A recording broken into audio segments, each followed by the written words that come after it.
छोटे छोटे बच्चा है, छोटी छोटी बिटियां हैं, हम कहाँ जाएंगे लेके ब्याह के होने का, जिन्ने के घर जाएंगे। पापा है वो तुम्हारा से कमाते हैं, उससे घर का खर्चा चलता है और कुछ नहीं होता है। तरीके की पावर रखता है, लेकिन ये लोग अकेले नहीं है। मैं इनके साथ में हूँ, चाहे मुझे जान देनी पड़े, चाहे कुछ भी करना पड़े, लेकिन ये लोग अपने अपने घरों में रहेंगे।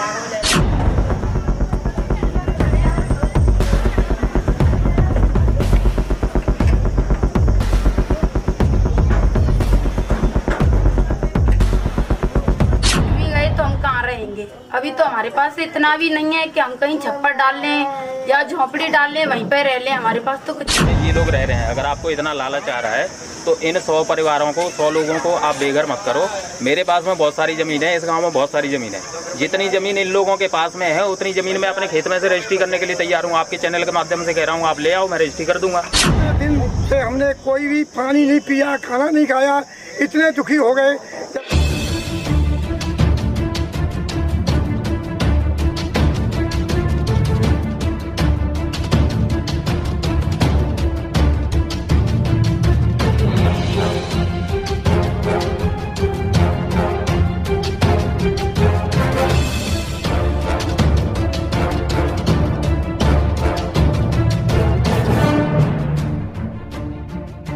दुख क्या होता है, दर्द क्या होता है, तकलीफ क्या होती है, बेबसी क्या होती है।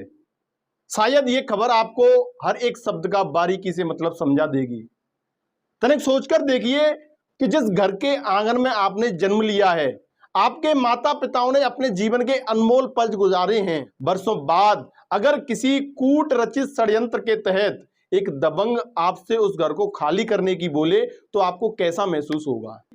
मैं आपको इस दर्द भरी और आपके हृदय को झकझोर देने वाली खबर के बारे में गहराई से तो बताऊंगा, उससे पहले जरा इन माता जी की पीड़ा को सुन लीजिएगा। समस्या है भैया, छोटे छोटे बच्चा है, छोटी छोटी बिटियां हैं, हम कहाँ जाएंगे लेके ब्याह के होने का, जिन्ने के घर जाए। भगवान ने तो बाबे लहरा छीड़ रहे, हम कहाँ चले जाए, कहाँ हमें भैया मत जहर ला के पुड़िया दे, हम तीनों बच्चे ने लेके और हम क्या कर सकते हैं।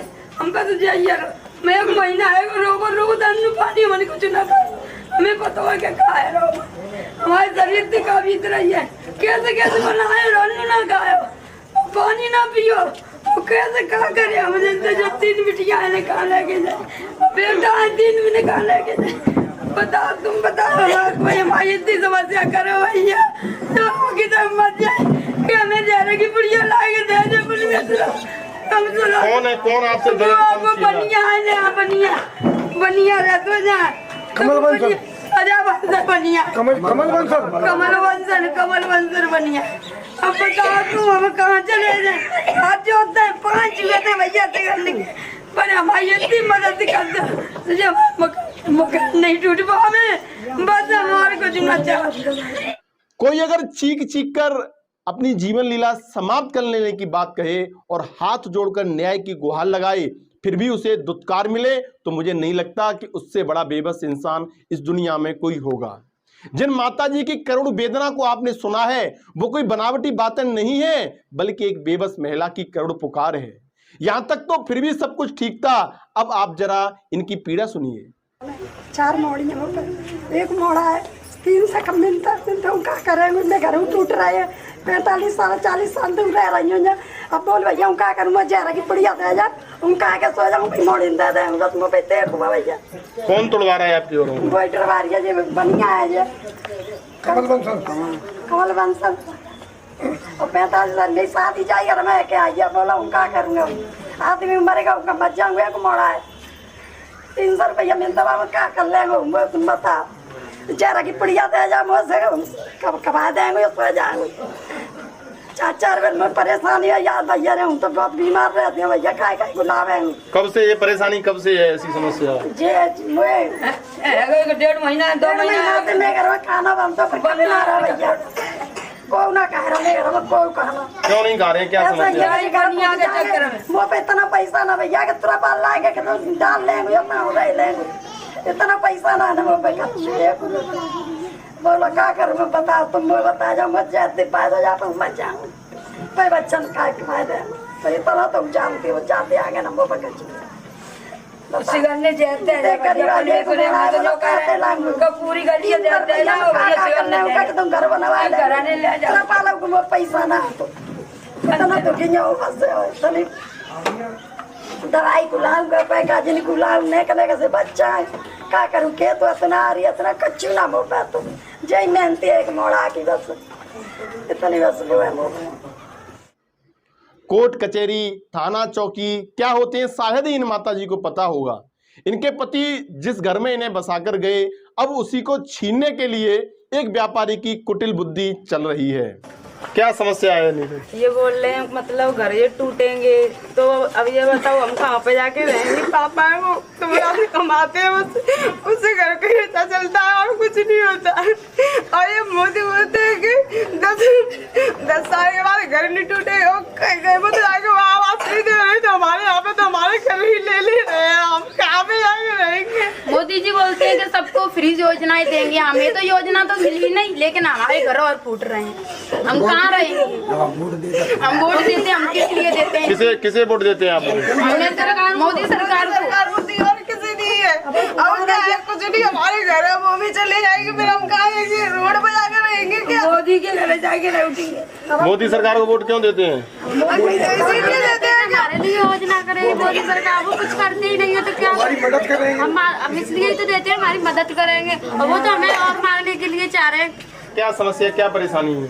हमारे पास कुछ तो है नहीं हमारे पास थोड़ी सी जगह है वो भी ये बनिया है नहीं उसने भी केस लगा दिया है तो वो हमारे पास थोड़ी सी जगह है। जो हमारे पापा जी हैं वो ज़्यादा काम तो कुछ करते नहीं है 400 रुपये कमा के लाते हैं सुबह जाते हैं पूरे दिन मेहनत करते हैं 400 रुपये कमा के लाते हैं उससे हमारा घर चलता है खर्चा चलता है उससे। आप क्या करती हैं? मैं तो कुछ नहीं करती पढ़ती हूँ सब। कौन सी क्लास में पढ़ रही है? इंटर कर लिया BSc के फॉर्म भरा है। इंटर कर लिए। यस। तो क्या सोचा है आपने ऐसा परिवार में ऐसी स्थिति आ रही है इसके बारे में? इसके बारे में मैंने तो कुछ नहीं सोचा अभी इसके बारे में स्थिति आ रही है तो हम सोच रहे हैं कि अगर हमारे घर फूट भी गए तो हम कहाँ रहेंगे। अभी तो हमारे पास इतना भी नहीं है कि हम कहीं छप्पर डाल लें या झोपड़ी डाल लें वहीं पर रह लें हमारे पास तो कुछ भी नहीं है। इन बेचारी बच्चियों ने शायद ही कभी सोचा होगा कि मोदी योगी के राम राज्य वाली सरकार में एक दबंग इनके आशियाने को छीन लेगा। आप कब से रह रहे हैं यहाँ पे? अरे कम से कम 40-42 साल हमारे सगरे मर गए हम ही रह गए अकेले। वो अतुना ने हमने में थी अकेले रह गए हम ही तो हम मरे हुए बैठे क्या करें। वो हिलो अतुना ने खाए हुए वो हिलो ने को करे भी बार अतुना क्या करें। पूरे वो पावर से मोड़ा है लो कहिए हमें समस्या हमारी तो बहुत कर रही है। नहीं तो आपके मकानों कौन तोड़ना चाह रहा है? ये पीछे वाला बनिया है यही लोग लाते थे अपन हम गरीब आदमी लोग कहाँ हम पे लड़े हुए को सामर्थ्य लड़ने हम यहाँ से चाहे वो कच्ची का एक दिन आ गए विराट टोले दीवानी में अच्छा हाँ बड़ी समस्या खराब है हमारी तो पैसे इतना हमारे पास इतना वापस आना चला बराबर हमारे पास कहाँ से आवे करे भी बार रोटी नहीं ला ली। तो क्या करें इसमें खाना पीना भी नहीं बना पा रहे हैं इतनी जगह नहीं है अपने रोजाना लाते हैं खाते हैं कैसे गुजारा करें। बाबूजी ये अपना दाल रोटी बनाने के लिए बर्तन भी नहीं है हमारे पास पूरे जो है। आज हम इतने परेशान हैं कि कुछ पूछो ही मत जो है। अब इस बनिया से कौन टक्कर देगा। ये तो पैसे वाला आदमी है ये तो बहुत मंगल आदमी है। ये तो और धमकी देता है कहता है कि साले घर खाली करो और नहीं तो साले गोली से मरवा दूंगा मैं तुम्हें। मेरे अभी बदमाशों का तुमने हल्ला नहीं देखा है कि मैं कितना बड़ा तगड़ा बदमाश हूँ बनिया जो है। क्या करूँ जो है अपनी टूटी सी साइकिल से गुजारा कर रहे हैं बाबू क्या करें जो है। अब ये बहुत तगड़ा पैसे वाला है ये बनिया जो है बहुत तगड़ा पैसे वाला है। इसके मारे हम तो बहुत परेशान हैं ना तो आप 15 दिन से ना खाना बनाया है ना पानी पिया है। बच्चे परेशान बीवी परेशान सभी लोग परेशान हैं सब जो है इसमें क्या करें जो बहुत तकलीफ में जिंदगी जी रहे हैं। हमें बहुत परेशानी है वैसे हम तकलीफ के मारे डाले हैं। ये हमारी झोपड़ी है हमें इसमें किस तरीके से इस गाँव में रह रहे हैं ना इसमें कोई कूलर है न पंखा है। इसके साथ में कैसे गुजारा कर रहे हैं जो है। अब ये हमको किस तरीके से जीने देगा। मनुष्य हमारा भी जन्म है इसका भी जन्म है मनुष्य। ये तो आंखों से अंधा हो गया बनिया जो है बिल्कुल। ये कुछ देख ही नहीं रहा है कि ये क्या है, संसार में क्या होगा, क्या नहीं करेगा, क्या नहीं करेगा। ये जो है ये तो बहुत दमंगल आदमी है बाबूजी, बहुत दमंगल आदमी है ये बनिया जो है। किसके मारे सबके पेशाब छूट रहे हैं और मरवाने की और धमकी दे रहा है कि साले वो एक एक गोली में मरवा दूंगा मैं, मुझे पास मेरे पैसा इतना पैसा है। इस तरीके से हमें बहुत परेशान कर रहा है। इन्होंने कभी सपने में भी नहीं सोचा होगा कि खून पसीने की दिन रात की मेहनत से इन्होंने जो अपनी छोटी सी झोपड़ी बनाई है उसको भी किसी बैरी की नजर लग जाएगी। बुढ़ापे में अब ये मेहनत मजदूरी करने लायक भी नहीं रह गए हैं। 42 साल से रह रहे हैं और हम लकड़ी का काम करते हैं और हमें ये परेशान कर रहे हैं रानी बंसल, सबसे ज्यादा रानी शारदा बंसल। तो उनसे मुलाकात हुई आपकी? शारदा बंसल कभी आई है यहाँ पे? अभी नहीं हुई है। कोर्ट में जैसे उन्होंने कार्रवाई की है तो क्या आपके पास कभी आई हो यहाँ पे? नहीं, आज मुलाकात हुई थी उनकी तारीख में। अच्छा, क्या कहा था उन्होंने? उन्होंने कहा था कि देखो इन मकानों को खाली करो, ये जगह हमारी है। अच्छा, मकानों खाली करने के लिए बोला था। आप लोगों ने बताया नहीं आप लोग यहाँ पे रह रहे हैं? आप लोग 42 साल से रह रहे हैं, मेरी हम कैसे खाली कर दें, हम कहाँ जाएं? जब ATM महोदय के पट्टे बने हुए हैं, हम कहाँ जाएं? ग्राम प्रधान ATM। जिन 20-22 परिवारों को घर खाली करने का नोटिस मिला है उन सभी के मकान सन 1983 में एक कानूनी प्रक्रिया के तहत बनाए गए थे। शासन के नियमों के आधार पर ही उनको घर बनाने के लिए भूमि आवंटित की गई थी, जिसको अब एक दबंग व्यापारी छीनने का प्रयास कर रहा है। गांव के जो वर्तमान प्रधान है उनके शब्दों में सुनिए इस जगह की वास्तविकता। मौजूद है, गाँव के प्रधान मौजूद है, एक बार उनसे हम बातचीत करेंगे, जानेंगे उनका क्या जो लोगों की समस्या है। करीब ये मुझे लगता है इन करीब 20 मकान है यहाँ पे और लगभग 100 से 125 लोग इनमें रहते हैं, तो उनकी समस्या है। तो ग्राम प्रधान मेरे साथ मौजूद है। प्रधान जी, क्या आपका इस मामले में कहना है? इन लोगों को 8-10 दिन पहले ये नोटिस आया है। उससे पहले 5 साल से जब भी केस चल रहा है तो आज तक कोई भी नोटिस आया नहीं, ना इनको पता है। जो सुबह यहाँ पर घर से निकलते हैं और शाम को बस 300-400 रुपये कमाएंगे, अपने बच्चों को पालने। अब इन पे जब नोटिस आया तो उस दिन से इनके घर में ना तो खाना बनो ना ये खा पाए रहे और सुबह से शाम तक इतने व्याकुल रह रहे हैं कि इन लोगों को दर्द सहन ना रहो।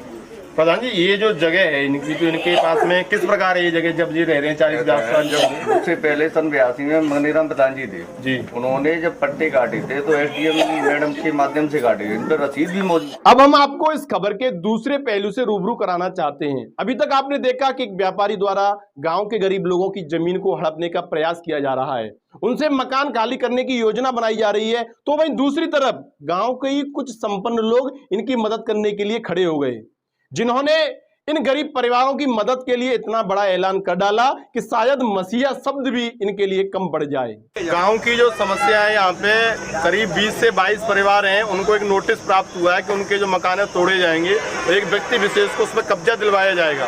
तो उसको लेकर के जैसा कि अभी आप लोगों ने देखा, ग्राम जो लोग हैं परिवारों में रहने वाले लोग हैं उनमें रोष है। उनके साथ ही यहाँ पे सबसे अच्छी बात जो देखने को मिली है, हालांकि प्रशासन की अनदेखी हो रही है, जो व्यक्ति जगह को खरीद रहा है वो अपनी अनदेखी कर रहा है, लेकिन यहाँ के जो ग्रामवासी हैं उन ग्रामवासियों का जो भाव है, ग्रामवासी जो चाह रहे हैं तो वो कहीं ना कहीं इन परिवारों के साथ हैं। जो गांव के बारे में एक कहावत है, कही जाता है कि गांव पूरा गांव एक परिवार होता है, तो कुछ गांव के लोग मेरे साथ मौजूद हैं, तो उनसे हम जानेंगे। अगर ये समस्या यहाँ पे आ रही है, मेरे साथ मौजूद हैं, तो आप क्या नाम है आपका? पहले भगत सिंह तोमर। भगत जी, कहाँ के रहने वाले हैं आप? मैं यही दिगनेर का ही रहने वाला हूँ। तो आपके सामने जो समस्या आई है, जैसे आपके पड़ोस के जो लोग हैं, गांव के लोग हैं, इनकी जमीन को, इनके जो मकान है उनको तोड़ने का आदेश इनको मिला है, उनकी तोड़ी जाए, तो उस स्थिति में आपने क्या सोचा है? देखो, अभी ये जो लोग हैं, ये 22 परिवार जो हैं, करीब 100 लोग हैं जी। ये 40 साल से यहाँ रह रहे हैं, जब से मैं पैदा हुआ हूँ इनको यहीं देख रहा हूँ जी। तो मुझे नहीं लगता है कि उसका कोई हक है। वो दबंग आदमी वहाँ से शहर से आया, इन लोगों की बस्ती खाली करवाने के लिए उतारू है। मुझे पता नहीं है वो किस तरीके की कोई प्रशासनिक पावर भी रखता है, सब तरीके की पावर रखता है, लेकिन ये लोग अकेले नहीं है। मैं इनके साथ में हूँ, चाहे मुझे जान देनी पड़े, चाहे कुछ भी करना पड़े, लेकिन ये लोग अपने अपने घरों में रहेंगे। किसी भी तरीके से बेघर नहीं होने दूंगा, चाहे किसी भी कीमत तक जाना पड़े, किसी भी हद तक जाना पड़े, कोई भी कीमत चुकानी पड़े मुझे, लेकिन ये लोग बेघर नहीं रहेंगे। मैं इनके साथ में। नहीं, उसका आरोप है, वो कह रहा है कि हमने कोर्ट ने आदेश जारी किया है, अगर ऐसी स्थिति बनती है, अगर इनको जगह खाली करनी पड़े, तो लोगों ने बताया कि कहाँ पे हम रहेंगे, हमारे पास तो ये भी व्यवस्था नहीं है कि हम तिरपाल भी डाल के कहीं रह लें। तो उस स्थिति में आपने क्या सोचा है? नहीं, मैंने जब जिस टाइम पे बातचीत का दौर था, तब मैंने उन लोगों को ऑफर भी किया था कि भाई जितनी ज़मीन में ये लोग रह रहे हैं, अगर आपको इतना लालच आ रहा है तो इन 100 परिवारों को, 100 लोगों को आप बेघर मत करो। मेरे पास में बहुत सारी ज़मीन है, इस गांव में बहुत सारी ज़मीन है। जितनी ज़मीन इन लोगों के पास में है उतनी ज़मीन मैं अपने खेत में से रजिस्ट्री करने के लिए तैयार हूँ। आपके चैनल के माध्यम से कह रहा हूँ, आप ले आओ, मैं रजिस्ट्री कर दूंगा जितनी ज़मीन। लेकिन उसको पता नहीं किस टाइप की दुश्मनी है कि इन लोगों के घर खाली करवाने हैं उसको। मैं ऐसा होने नहीं दूँगा। देखो भगत जी, आप बता रहे हैं कि मैं ज़मीन देने के लिए तैयार हूँ, लेकिन ये बड़ी बात आपने बोल दी है। तो क्योंकि मुझे लगता है करीब 20-22 यहाँ पे मकान बने हुए हैं, 1 बीघा से अधिक की ज़मीन होगी यहाँ पे। तो आप मतलब किस तरीके से इनके लिए ज़मीन देने के लिए तैयार हैं? नहीं, ये सब लोग मेरे परिवार के ही सदस्य हैं और मेरी खूब अच्छी खासी इनकम है। मुझे कोई फ़र्क नहीं पड़ने वाला है। 1 बीघा, 2 बीघा, 4 बीघा चली भी जाए, कोई दिक्कत नहीं होने वाली। मैं इन लोगों के लिए हमेशा लड़ता रहा हूँ। ये मेरे परिवार के लोग हैं। मैं बिल्कुल भी अगर बहुत सारी ज़मीन लेकर के भी और मेरे सामने मेरे परिवार के लोग बेघर खड़े हों, मुझे बिल्कुल बर्दाश्त ही नहीं है। मुझे मज़ा ही नहीं आएगा 50 बीघे ज़मीन जोत करके। तो मैं इसलिए इन लोगों को देने के तैयार हूँ। लेकिन उसने इस वाली प्रस्ताव को भी माना नहीं है। मैं आपके चैनल से कह रहा हूँ कि अगर इस प्रस्ताव को वो मान लेता है, मैं अपनी ज़मीन देने को तैयार हूँ जितनी ज़मीन इन लोगों के पास में है। तो ये थे दिगनेर ग्राम के निवासी हैं भगत सिंह तोमर। इन्होंने बताया कि अगर ऐसी स्थिति बनती है, किसी भी स्थिति से अगर इस चीज़ का इनका समाधान नहीं होता है, कोर्ट से अगर फैसला नहीं बदलता है, कोर्ट का आदेश नहीं परिवर्तित होता है, तो ये जो व्यक्ति विशेष है, जो एक बंसल परिवार है, जो इनकी ज़मीन हड़पना चाह रहा है, उसको अपनी ज़मीन में से, अपनी जो पैतृक इनकी संपत्ति, अपनी संपत्ति में से उतनी जगह देने के लिए तैयार है जितनी जगहों में इनके मकान बने हुए हैं। जब से ये हमारे भाई भगत सिंह आए हैं, इन्होंने हमको पूरी तरह से हिम्मत दी और खाने पीने का भी इंतजाम किया है। आज 15 दिन से हमने कोई भी पानी नहीं पिया, खाना नहीं खाया। इतने दुखी हो गए जब इन्होंने सुना है कि ये मेरे परिवार के, मेरे गांव के लोग दुखी हैं, तो इनके हमारे पास आए। रात को बैठे उठे उन्होंने कहा कि भाई सभी खाना खाओ, पानी पियो। मैं जीते जी इस ज़मीन को नहीं जाने दूंगा। अगर कोई भी बात फंसती है तो मैं अपने घर को पहले तोड़वाऊंगा, जब इस घर को तोड़ने दूंगा। और ये मांगेगा ज़मीन कि ये ज़मीन मेरी है, तो मैं अपने खेत में से ज़मीन देने के लिए तैयार हूँ। मगर गरीबों को मैं दुख से नहीं देख सकता। जिन्हें आप सुन रहे थे वो इसी दिगनेर गांव के निवासी हैं। ईश्वर की कृपा से वो अगर साधन संपन्न हुए तो उन्होंने ना सिर्फ अपने बारे में सोचा, बल्कि अपने गांव क्षेत्र के लोगों के दुख दर्द को समझा और उनके लिए अपनी तिजोरी के द्वार खोल दिए। जी हाँ दोस्तों, जिन जनप्रतिनिधियों को इन गरीबों ने अपना वोट दिया वो इनकी समस्या को सुने या न सुने, लेकिन इन्होंने ग्रामवासी और पड़ोसी होने का फर्ज निभा दिया है। भगत सिंह तोमर ने वाकई आज यथा नाम तथा गुण वाले शब्द को चरितार्थ किया है। जैसा उनका भगत सिंह नाम है, वैसा ही उनके नाम उनका काम भी है। सिर्फ भगत सिंह तोमर ही नहीं, बल्कि गांव के अन्य लोग भी मुसीबत की इस घड़ी में इन गरीबों को हौसला दे रहे हैं। आके रहने वाले आप? मैं निवासी दिगनेर। तो ये यहाँ पे कुछ लोगों की समस्या, क्या समस्या आप लोग आए हुए हैं यहाँ पे? देखो, ये लोग आए हैं, हम इसी गांव से, इसी परिवार से हैं। हमने यहाँ पे करीबन 40-45 साल से इन लोगों का कब्जा देखा है और आज की बिल्डिंग नहीं है। आप देख लीजिए, कहीं जर्जर हो रहे हैं ये मकान, तो जर्जर मकान 1-2 साल में नहीं होते हैं। 30-35 साल में मकान जर्जर होता है। 40 साल पुरानी कॉलोनी है। कुछ पैसे वाले लोग इसके पीछे रहते हैं, वो लोग कह रहे हैं कि ज़मीन हमारी है। अब एक बात, जब आपने ली थी, जब ज़मीन इन्होंने खरीदी थी, उनको ये नहीं मालूम है कि यहाँ कॉलोनी बनी हुई है, ये कॉलोनी किसकी है, ये कहाँ बनी हुई है। अपना मौका मानव खुद तो करते। जब हम ज़मीन ले रहे हैं तो हम अपनी ज़मीन तो पूरी करेंगे। ये ज़मीन हम इतना बेनामा करा रहे हैं। देखना ये होगा कि इन लोगों की गुहार जिम्मेदारों को सुनाई देती है या नहीं। क्या कूटरचित षड्यंत्र बनाने वाला दबंग व्यापारी इन गरीबों को बेघर कर देगा या फिर मोदी योगी सरकार में इन गरीबों को न्याय मिलेगा? इस बारे में आप भी अपनी राय हमें जरूर बताएं और इनके लिए 2 शब्द जरूर लिखें।